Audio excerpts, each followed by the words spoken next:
Hello everyone, my name is PJ and welcome back to the Void and another episode of The Hoarder. Today's session is crazy.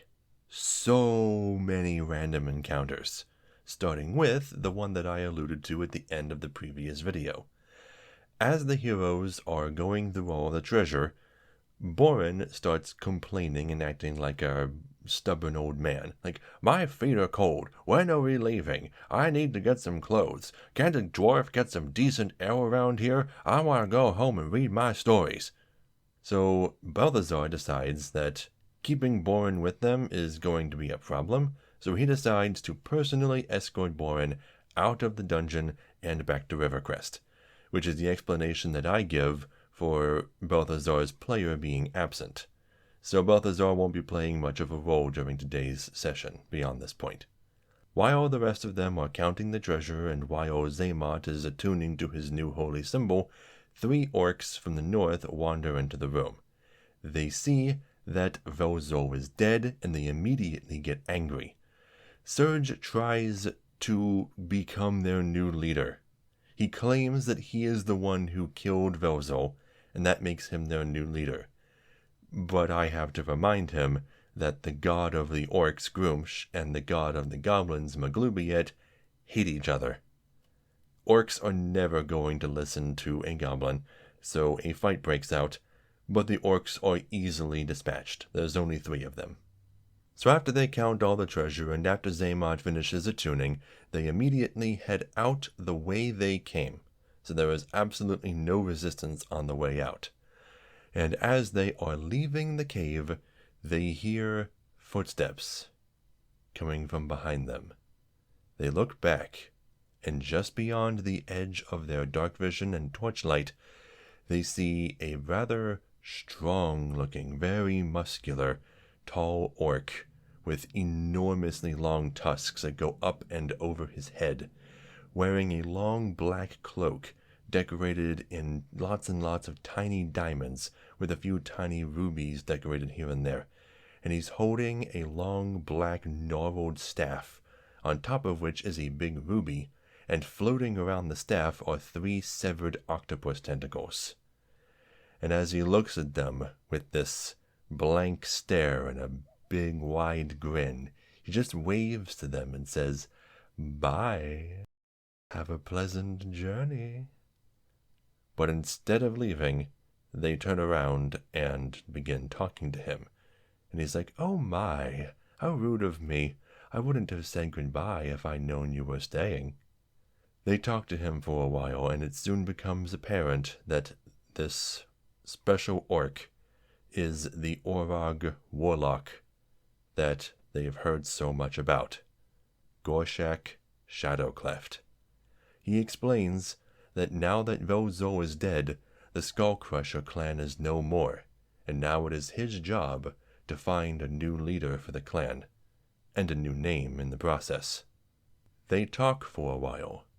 Gorshak explains to them that Salvador was not the original owner of the Highwaymen. The Hoarder isn't after the Highwaymen for no reason. It's a pretty cheap spelljammer as far as spelljammers go. There are lots of lamprey ships. It's nothing special. The Hoarder wants it because it's his. It was stolen from him by Salvador. But Chit never knew that. Now he does, and now he knows why the Hoarder wants it back so badly. Gorshak also explains to them that he is capable of tracking the crystal rod's movements. First, it was in the middle of the forest, just in a random place. Then it went to Oakhurst. Then it went to Rivercrest. Then it went to Overleaf, and now it's in Port Last. Only now do the PCs finally come to the conclusion that the men in blue that they passed on the bridge had the crystal rod on them. And they didn't ask about the crystal rod either, because at the time they were only interested in getting to Overleaf in order to cure Surge. Gorshak is also aware of Grizzle Todd. He's been watching the entire party this entire time, and he would have heard of Grizzle Todd since he used to work for the Hoarder as well, Well, still does technically, but currently he's incapacitated and can't work. Gorshak asks Grizzletodd where he touched down, and Grizzletodd responds he mentions that he crash-landed on an island to the west of Sword Coast, before Salvador turned him into a crossbow and tossed him in the ocean. He washed ashore on the Sword Coast many weeks later, and was found by that goblin wizard from before. Gorshak thinks about all of the islands that are to the west of the Sword Coast, and most of them are nothing islands, just tiny islands that come and go.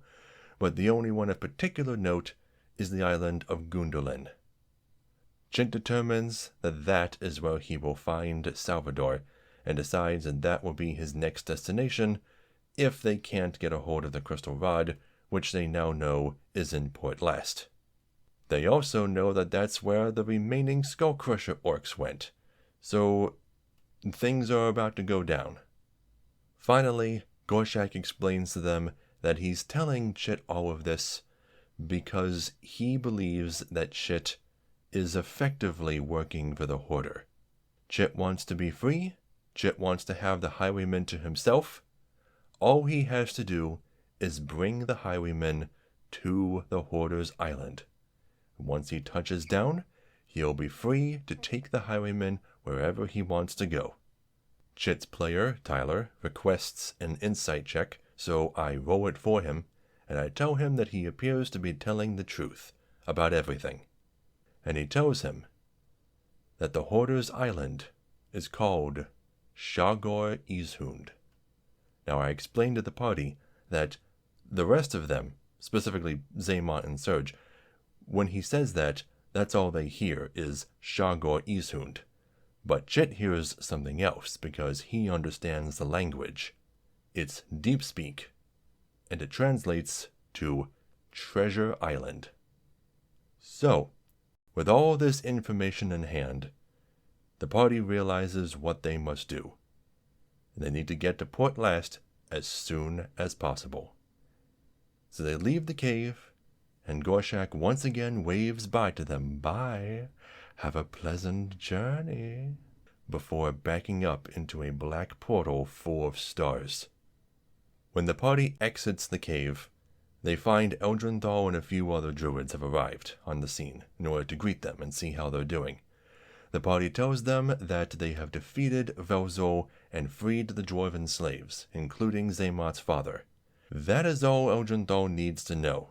For now is the time to take the mountain from the orcs. The party would not find out about this until later, but Eldrenthal brings his elves into the mountain in order to completely destroy the place and every last living creature remaining in it, including those orcish children that they wanted to spare. Eldrenthal doesn't give a fuck. He's chaotic, not good. The party has been up all night, infiltrating the cave and getting out. So they go to the north, out of the Skullcrusher territory, just to be safe, and sleep beginning in the morning. At noon, one of the cave bears from the Skullcrusher mountain had managed to slip past Eldrenthal and his elves, followed the trail all the way back to the murderer of its mate.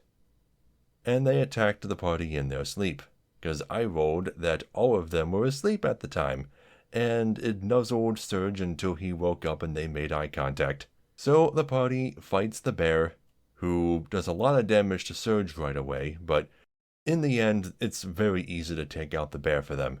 Even though it almost killed Balthazar before, this cave bear encounter went much more swimmingly, even though they're short ahead and they all began prone. Kinda strange.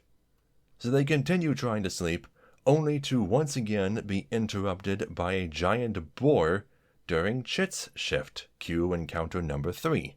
During the fight, Chit uses a Molotov cocktail that he had prepared beforehand, made out of a flask of oil and a strip of cloth, to light it on fire with the campfire and chuck it at the giant boar as soon as it charges him and comes within range. He lights the giant boar's face on fire, which distracts him enough for the other two to get into flanking position, and they just completely destroy this boar. So, their food for the day is bear and boar. More bacon.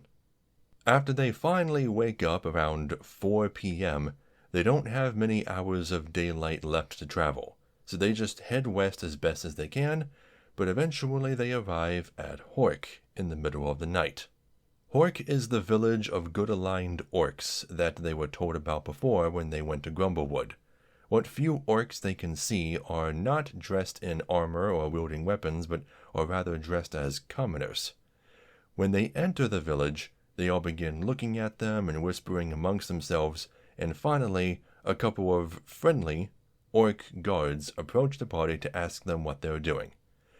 They don't want to stay the night, they just want to get as far west as possible.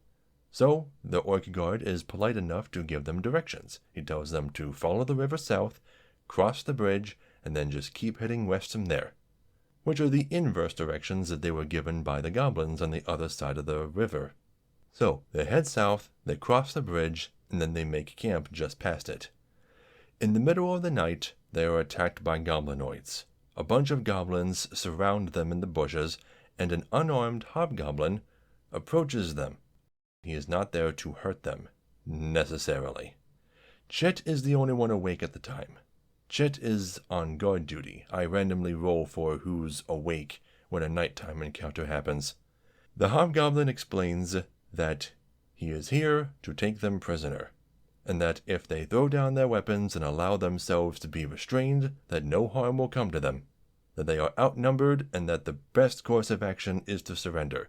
He's actually very professional and reasonable about the whole thing.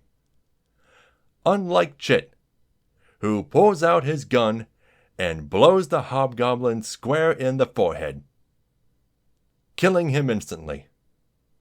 Then all of the hidden goblins in the bushes begin firing arrows at Chit.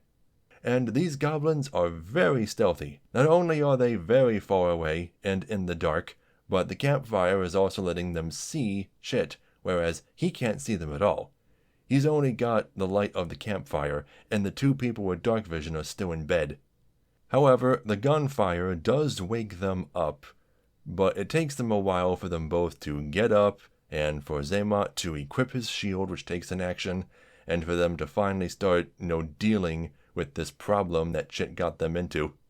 The entire time, Chit is apologizing to Xamot and Surge for what he had done. The party doesn't die or anything, they don't even come close, but eventually they do manage to take out 2 of the goblins and even a warg, and then the remaining 2 goblins run away. That's encounter number 4. After the encounter is over, the party gathers around in order to try and figure out what the hell Chit's problem is. I don't remember exactly how they segged into this conversation, but Chit begins talking about the time that he spent on the highwaymen as a child. He explains that the only times that he was allowed up on deck were to swab it and when they were being boarded, what little combat experience he managed to get.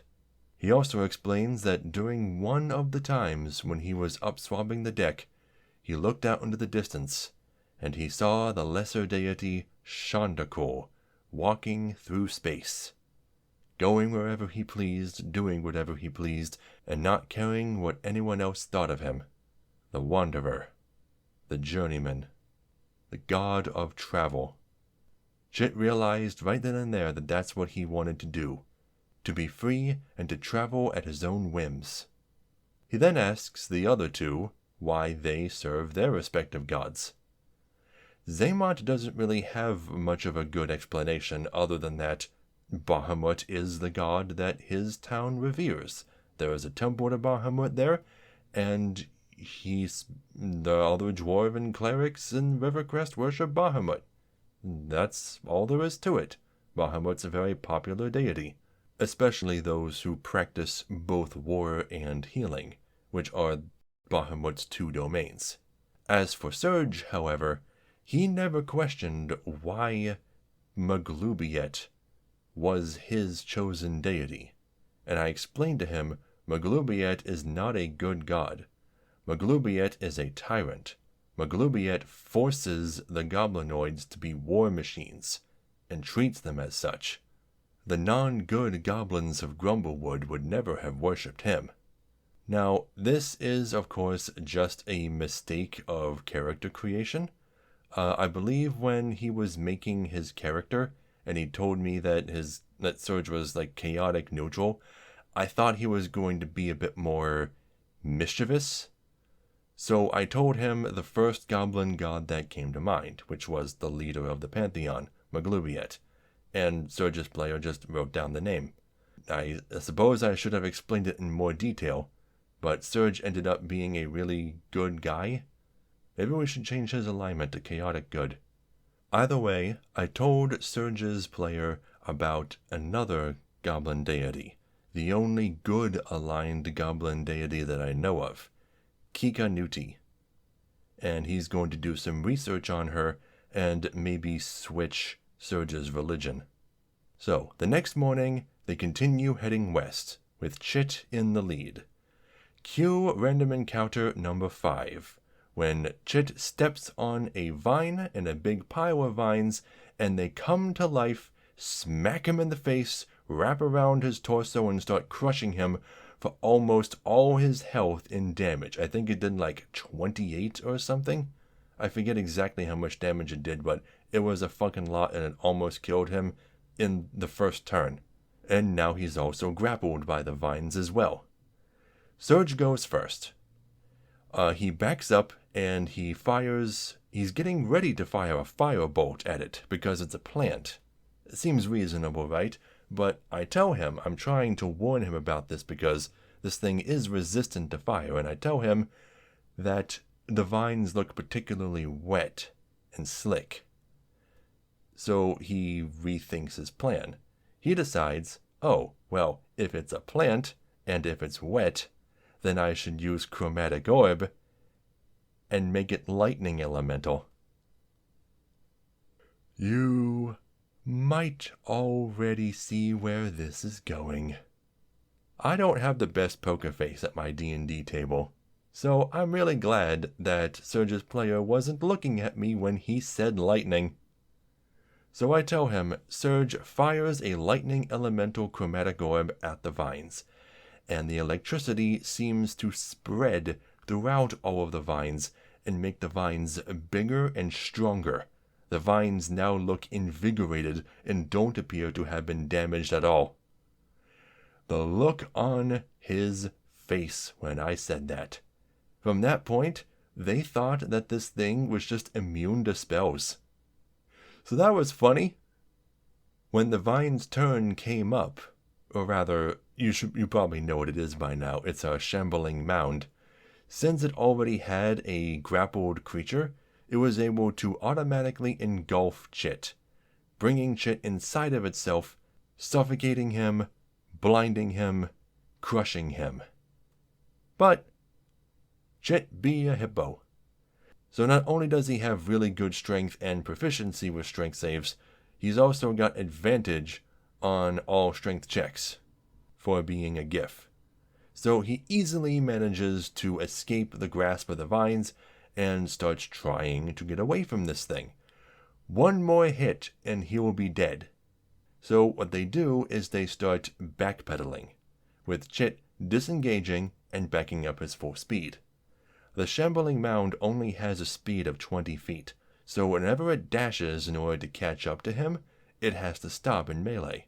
So Chit has to disengage in order to avoid getting smacked, and then back up again. Now, theoretically, they could have just had Zaymot heal Chit so that he could survive a single vine to the face and then just dash away. They would have been able to get away from it much more simply that way, but this backpedaling strategy of theirs allowed Zaymot and Surge to spam damaging cantrips on it, as little damage as they did, over the course of probably 100 rounds. I didn't actually keep track of it, until it was finally at a low enough health that it gave up and decided to start crawling away, as slowly as it was chasing them. The heroes do not give chase, but I still give them full XP for defeating the creature. And shambling mounds are CR 5, so they got a lot of XP for that. Now that the fight was over, Chit and Zaymot are finally able to actually notice what the hell just happened to Surge during that fight.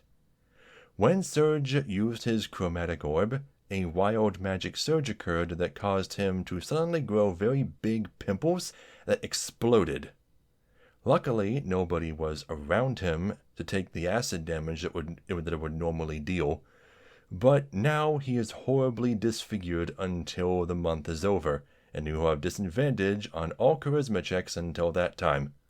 So, the heroes continue going west. They climb up a steep hill and decide to camp on top of it. During the night, during Zaymot's watch, this is technically a random encounter that's happening now, but it's not a combat encounter. A couple of friendly druids show up. This is the point where they explain to the heroes that Eldrenthal and his elves have taken Skullcrusher Mountain, and also reveal to them that the orc children are most definitely dead, that this is war, and that there is no room for mercy. The orcs would not show them the same kindness.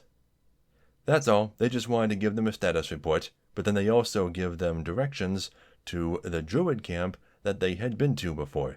It's actually just down the hill to the southwest. So the next morning, from the top of the hill, Jit looks out and he sees a smokestack, along with a small campfire that he can just barely see the light of between the trees. And then I tell him that that campfire looks a lot closer to the hill than you remember the camp being the last time you were here. And he's already groaning. So they head down the hill and approach the campfire. When they get there, I explain that there are 14 humans, all dressed in red and with red bandanas. Half of them are asleep, and the other half are on watch. One of them sees the heroes approaching and decides to greet them. Hey, we have visitors, everybody! And he calls out, and he has everybody wake up. Jet already knows that these guys are bandits, and he wants absolutely nothing to do with them. He is already planning on just turning and walking around. But the guy is insistent. He walks up to Chit and says, Hey, don't be like that. Maybe we can help each other. And he starts being, overly fake and friendly to him. But Chit just wants nothing to do with him. He keeps turning down all of his advances and just says that, here, let me give you some copper to leave me alone. And he hands him a big handful of copper. And the bandit looks at them as like, wow, copper pieces. I've never seen those before. While the bandit is talking to them, and while the heroes are talking to them and trying to figure out what the hell their deal is and what they want, they explain that they work for a woman named Corindex who loves shiny things and valuables and treasure. And that if they go with them to meet Corindex, then if they offer her tribute, then maybe they can put these heroes on their list, their protection list, kind of insurance, so that if, for some reason or another, a village just happens to accidentally catch on fire, then they will protect the heroes. Kind of like the mafia. The heroes are in a hurry, however. They don't want to go meet whoever this Corindex lady is, so Zaymot decides that if they want treasure, if they want an offering, he's got something special for them. So he pulls out the marble statuette of the dragon covered in rubies that they found in the Goblin Caves. You remember the Goblin Caves? Up by Mount Hottenau, with the river of lava flowing through it, that goes to the gated tunnel that the heroes never went through, or explored, or interacted with? Yep, that place. So they show the bandits the statue of the dragon, and the leader starts looking at it with a puzzled look on his face. And he nudges another bandit to his left, and he says, Hey, doesn't that statue look exactly like Corindex? Yeah, it does, down to the tiniest detail. Where did you get that? And Zaymot explains, Well, we found it in some goblin caves. And then the bandit points at him and says, "You're the one who killed our goblins?" And then the bandits attack. That could not have gone more perfectly horrible for them. I did not plan this. I just made a random art object and put it in a cave. I mean, yes, Corandax is a real red dragon who lives beneath Mount Houghton now, but that it wasn't meant to end up like that. Well, either way, a fight breaks out, and I have 12 of the bandits standing around them in a circle. They had been making this formation while they talked, in preparation to, hold them at crossbow point and have them surrounded just in case they try anything. So the leader goes down almost immediately. Surge starts firing chromatic orbs with acid elemental and melting bandits here and there. At one point he uses another wild magic surge, and this time his skin, which is already blooded with popped pimples, begins to rot. Now he's horribly ugly, permanently, and will have disadvantage on all persuasion checks until he gets it cured. So now he's double hideous. After the leader died, the one that he was standing next to kept trying to fight Zaymot and failing. So eventually, once he realized that he was being completely ineffective and how strong the heroes were, especially, since they took out that goblin boss, he surrenders. He gets on his knees, he puts his hands behind his head, and he surrenders and waits to see what they'll do with him. And they call out to the other bandits. They say, "Your friend just surrendered. What do you have to say about that?" And one of them responds, "Oi, after we kill you, we're gonna kill him too for betraying us." And he's like, "What? Why would you do that?" But they keep him alive. They kill all of the other bandits, except for the ones that run away, because once they get down to less than half their original number, they realize it's a lost cause and just flee. So they begin talking to their new bandit friend, who introduces himself as Elton. He's only known a life of servitude under Corandax. He believes that everybody needs to have a boss, and that boss should have all of your belongings, and that if you don't do as they say, they will kill you. He believes the same of the PCs until they explain to him this brand new world devoid of tyranny that he has never known. So he decides to join their crew. He doesn't really have any special talent, but he is another pair of hands, which is a pair of hands they didn't have before. So they continue west to the Druid camp, and they finally arrive. They tell the Druid wood elf who helped them out before what happened to Surge. He's got rotting flesh, he's got popped pimples, and they ask her if she knows anything that can help him. And she knows the only thing that can fix this is another greater restoration spell. They don't have time to go back and meet with Eldrandal so that he can cure it, but she does owe them for taking out the Skullcrusher's leader Velzol, so she gives them another leafstone, which contains the diamond dust needed to cast greater restoration. Whether or not they can find somebody to do it, or whether or not they can get the 1,000 gold needed to buy a scroll of greater restoration, is yet to be seen. But the party decides to rest at the Druid camp, and that is where that session ended.